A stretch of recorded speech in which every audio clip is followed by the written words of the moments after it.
Puri bus stand ନିକଟରୁ bike ଲୁଟି ନେଲା ଚୋର। କିନ୍ତୁ ଚୋର ଯେତେ ଚାଲାକ ହେଲେ ବି ଦିନେ ନା ଦିନେ ନିଶ୍ଚୟ ଧରା ପଡେ। ଆଉ ଯାହା ଏହି ଲୁଟେରା ସହ ହୋଇଛି। ସିସିଟିଭି ଫୁଟେଜରେ ରହିଛି ଲୁଟ୍ କରି ପଳାଇବାର ଟେକ୍ନିକ୍ ଭିଡିଓ। ତେବେ ଏହି ଲୁଟେରା ଭୋର ପ୍ରାୟ 4:14 ବାଇକ୍ଟିକୁ ଗଡେଇ ଗଡେଇ ନେଇଯାଉଥିବା ଦୃଶ୍ୟ ସିସିଟିଭିରେ କଏଦ ହୋଇଛି।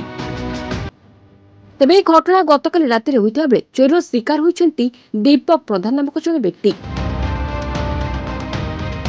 ଘରକୁ ଫେରି ନିଜ ଘର ପାଖରେ ବାଇକ୍ଟି ରଖିଥିଲେ ଦୀପକ। ହେଲେ ଆଜି ସକାଳେ ଉଠି ଦେଖିଲେ ତାଙ୍କ ଗାଡି ନାହିଁ।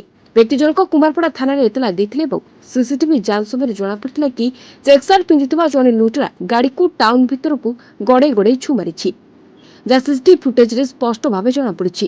ପୁଲିସ ପାଖରେ ସିସିଟିଭି ଫୁଟେଜ ଥିଲେ ମଧ୍ୟ ଲୁଟେରାର କୌଣସି ସନ୍ଧାନ ଏଯାବତ ମିଳିନଥିବା ଜଣାପଡିଛି। ପୁରୀରୁ ସଞ୍ଜୟ ମହାପାତ୍ରଙ୍କ ରିପୋର୍ଟ, ମହାଭାରତ ଲାଇଭ୍।